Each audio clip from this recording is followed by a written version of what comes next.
Welcome to Triumphant Thursdays on Tea Time with Afternoon Social. Every Thursday, we talk to ladies who share their stories of achieving amazing things, big and small. They have overcome challenges, defied the odds, and made their dreams come true. Grab your favorite cup of brew and join us as we lift each other up and inspire each other to reach for the stars. Good afternoon and welcome to Tea Time with Afternoon Social. I'm Teresa Lauterbach, your host. And today we have with us a fabulous guest. Her name is Jenny Cheifetz, and she is the owner of Jentle Coaching, where she is a life coach and breathwork facilitator. She lives in New Hampshire with her husband, two teenage children, and 2 dogs. And Jenny also has a community of sports-loving women on Facebook. And she's a podcast host, or upcoming podcast host, and we're going to find out more about her podcast later on, called Sideline Sisters, where she has candid conversations about everything sports. And today on Triumphant Thursdays, we're going to talk to her about how she overcame binge eating and during the COVID lockdown with the help of a virtual group coaching program, and how she found her calling as a life coach. So, hi, Jenny. How are you today? Thank you for having me, Teresa. It's a joy to be here. And I appreciate the opportunity. Well, so we're going to just jump right in. So this is your triumph. You overcame binge eating during COVID. So apparently you didn't have the problem beforehand, and then we got locked down. Is that?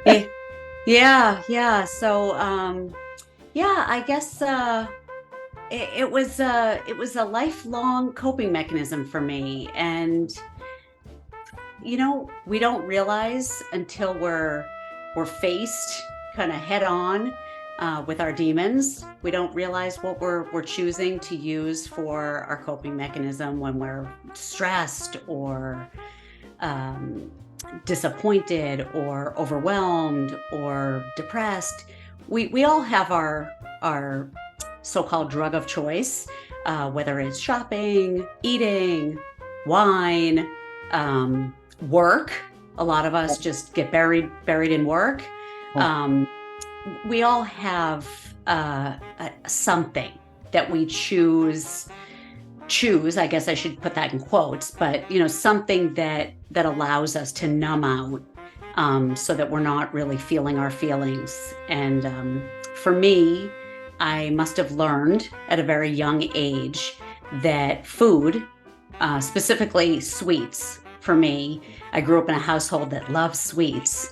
And my dad in particular loves his sweets. and I was rewarded with sweets. It was something that we shared in good celebration and bad. It was something where something goes wrong, so let's go drown ourselves in some sweets. Something goes right, let's celebrate with a treat. But at some point, obviously, as a young child, I learned to bury myself in sweets. It was a friend. It was a comfort.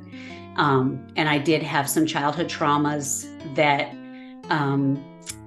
food was my comfort. Food was my safe place. Uh-huh. And through the decades, it just, exacerbated.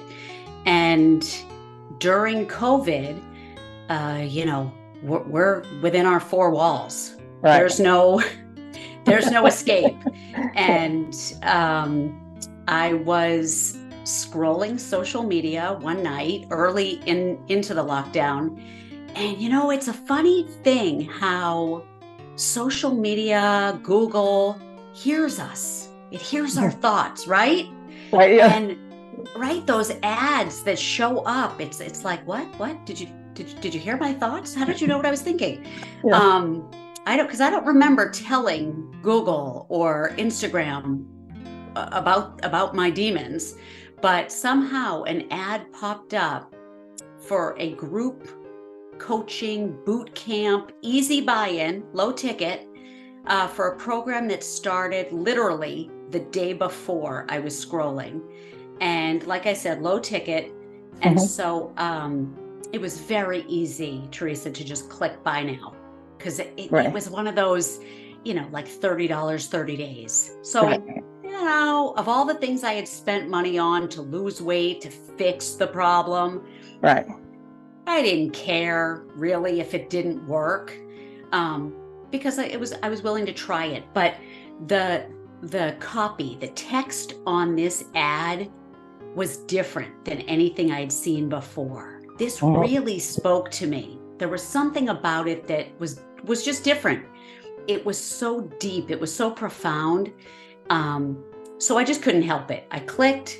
I bought in, hook, line, and sinker. And so I went into this program the next day. I did everything. I did the journal prompts. I did the meditations. Everything that came to my inbox, I did. And a couple weeks into the 30 days, there was a group call that was, of course, for the next level. That was for the high ticket. And because that's the trick. They're not the trick, but that's the way it works. Yeah. And I did it. I said, okay, I see I see the value, because I liked what I was doing up to that point. I bought in, I did the next program. And that particular coach introduced me to the coach that she used for her certification. It was someone that she was friends with, someone that she truly valued and admired. And she introduced her as this is someone that I value in the coaching community. And I looked in the mirror and I kind of said, wait a second, is this kind of the stars aligning? Am I supposed to take this next step in my life? Is this for me? Is this why this is happening? Right. Is this like a whisper from the universe? What is going on here? And at that point, I had a baking business for years prior to COVID that I had sold or dissolved, let's say. Not because of COVID, but because I was done with that at that point. And so I wasn't working, and I said, I think this is the next thing for me. And it just felt like the next right step for me. I loved the way the coach made me feel. I loved the support that she gave me. And it just felt like I should be doing this for other people. I was a teacher, an elementary school, middle school teacher in a prior life. And so it felt like it used my teacher, my teacher qualities. Right. Without being in a classroom. And yet it also called upon my motherly, nurturing faculties. And it felt like the right thing to do. And all the while, during this whole COVID period, all that work that was in the program, the meditations, the journaling, the affirmations, that was the work that no other diet, no other workout, no other thing that I had tried to do to address the weight loss and the binge eating had ever done before.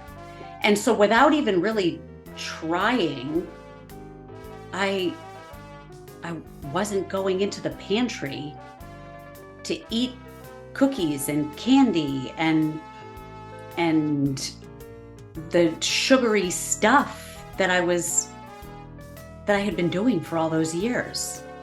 It was like I was feeling my feelings, crying when I was sad, screaming when I was mad, and processing. Right.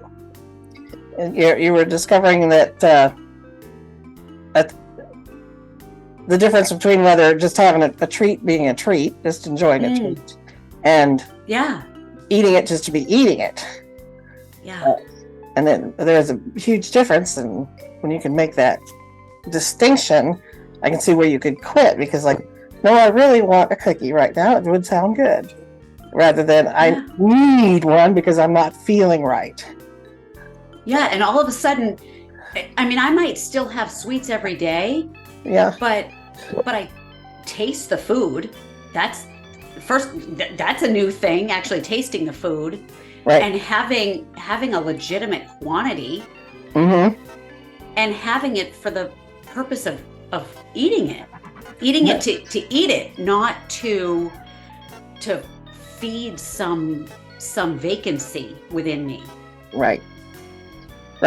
Rather than filling that emotional void. Yeah. Right.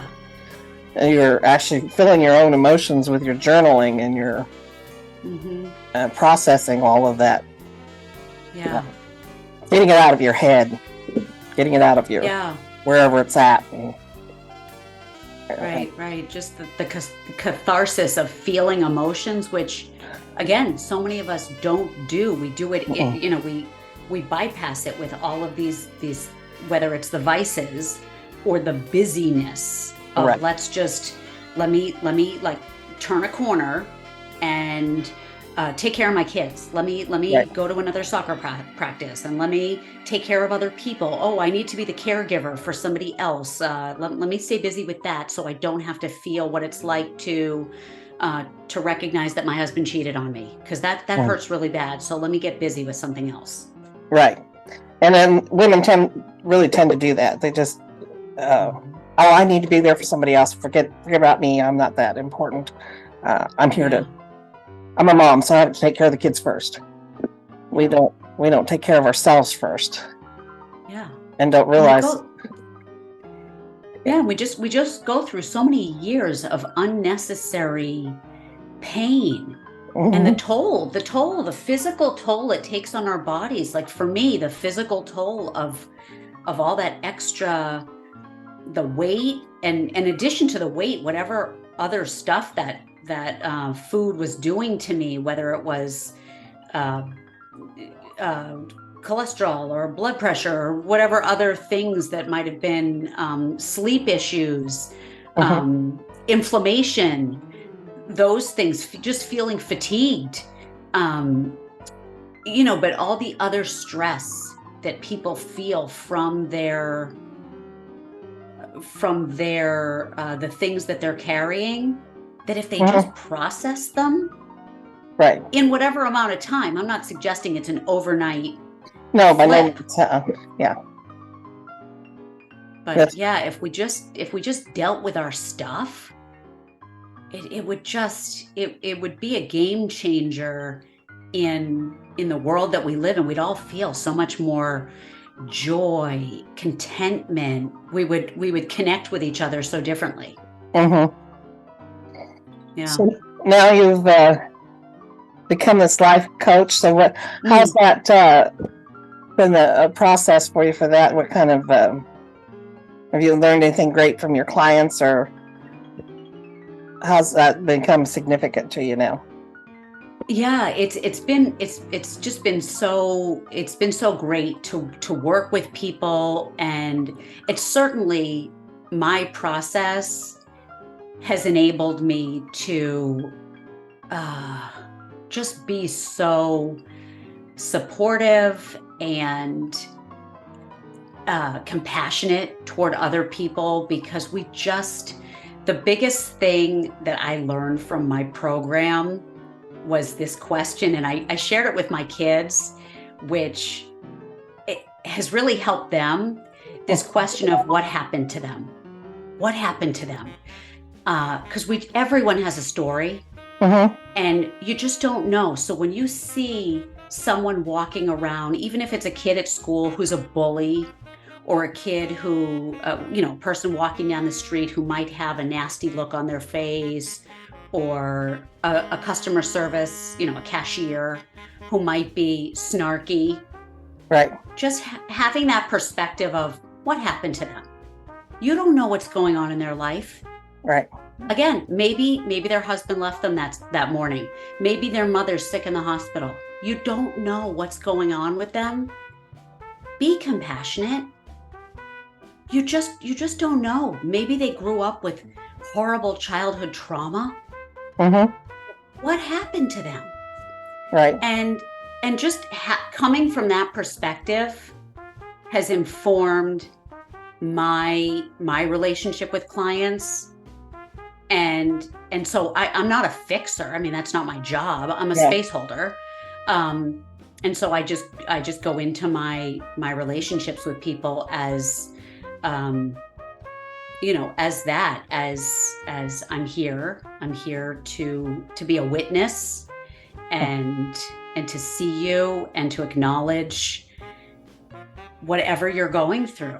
And certainly I have tools to offer if you're open to receiving them. Mm-hmm. But a lot of people just go through life not even being seen. And that's the sad thing. Everyone's so busy that so many people don't even get, the eye contact. They just don't even get acknowledged. Right.